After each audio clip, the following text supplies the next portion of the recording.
Klingelingeling, hier kommt der Bastelgaragenmann. Hallo und herzlich willkommen, ich bin der Jürgen. Heute mit einem Quickie und zwar mit diesem schönen Teil hier.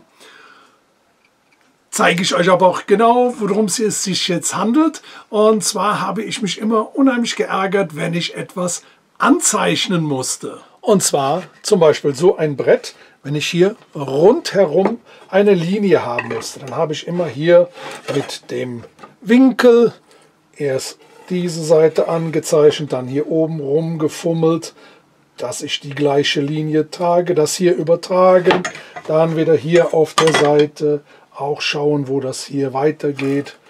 So. Und im Endeffekt ist eigentlich, ich weiß nicht, ob man das sehen kann, genau das passiert, dass ich hier 1 mm oder einen halben Millimeter genau daneben lag. Und da habe ich gedacht, da muss es doch was anderes geben. Und deshalb habe ich das Gerät hier gebaut.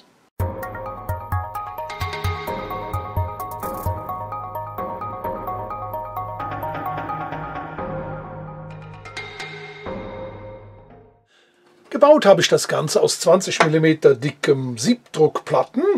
Und zwar sind die hier 8 x 9 cm und das hier ist 80 mm x 30 mm.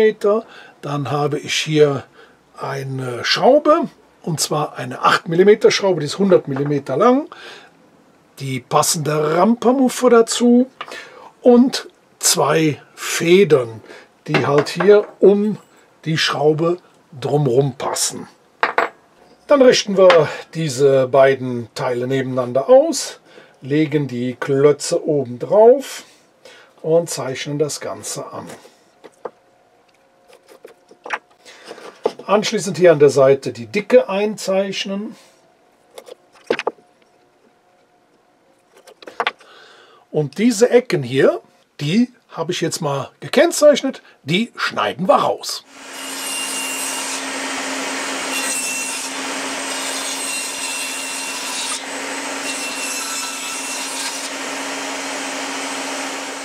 Die Teile müssen jetzt zusammengebaut werden und das bedeutet, hier an dieser einen Seite muss das Ganze festgeschraubt werden, damit das hält. Das andere muss sich ja bewegen. So, dafür bohre ich jetzt gerade hier ein paar Löcher vor.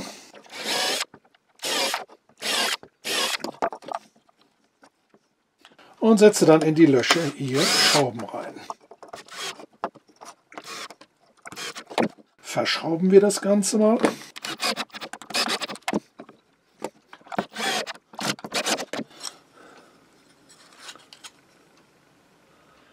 Und damit sind wir fast schon fertig. Das, was ich als nächstes mache, ist halt hier die Mitte anzeichnen.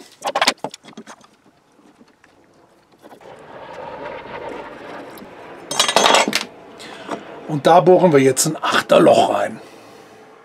Natürlich hätte man das Loch hier vorher durchbohren können, habe ich natürlich nicht dran gedacht. Deshalb muss ich diese Konstruktion machen, um das Ganze hochzukriegen. Und ich bohre aber jetzt erstmal mit einem 3 mm durch. Und zwar, weil hier hinten das untere Teil, da kommt ja später unsere Rampermuffe rein. Das vordere Brett muss ich mit 8 mm und das hintere mit 10 mm durchbohren. Wie gesagt, das hintere, um die Rampermuffe da reinzukriegen. Und damit ich genau den Punkt habe, bohre ich einmal mit 3 mm durch. Dann kann ich in beide Richtungen den Bohrer richtig einsetzen.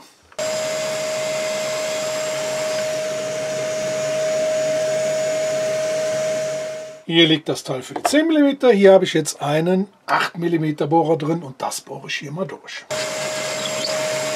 Und hier bohren wir die 10 mm rein. In dieses Teil kommt, wie gesagt, die Rampermuffe rein. Die setzen wir einfach hier rein. Die hat hier ein Imbus-Innengewinde und schrauben das mal da rein. Machen wir das Ganze mal zusammen. Ich habe jetzt hier 3 Federn, die ich hier auf die Schraube aufsetze, weil ich das Gefühl habe, dass da etwas mehr Spannung drauf kommt. Schiebe das hier durch das Achterloch hier hinten in die Rampermuffe rein und schraube das Gewinde so weit, bis es hier hinten fast wieder rauskommt. Das gibt dann die nötige Stabilität, damit das Ganze hier nicht sich bewegen kann. So, das ist es eigentlich schon. Und dann machen wir doch mal direkt einen kleinen Test. Das setzen wir hier drauf, drücken das ein bisschen an und schon habe ich hier von beiden Seiten eine Anzeichenmöglichkeit. Das heißt, ich gehe hier oben her, hier rüber und hier, drücke das Ganze auseinander und schon habe ich hier eine absolut gerade schöne Kante um die Ecke. Geht auch mit dünneren Brettern, wie jetzt hier unten. Wie gesagt, draufsetzen, hier anzeichnen und oben drüber. Geht natürlich auch von beiden Seiten, kann man hier oder hier machen. Ich habe das eben noch mal kurz nachgeschnitten, hier die Kante.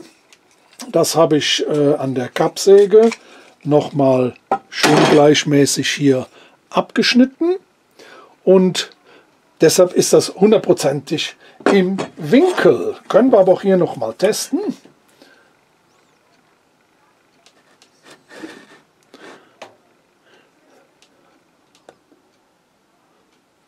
Passt. Ich hoffe, dass euch mein kleines Quickie hier aus der Bastelgarage gefallen hat.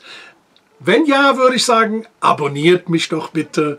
Dann kann ich weiterhin solch tolle Videos, schnell und günstig hergestellte Sachen auch weiterhin produzieren. Ich bedanke mich auf jeden Fall für eure Aufmerksamkeit. Sage danke, ciao, bis demnächst. Gruß aus der Bastelgarage, euer Jürgen.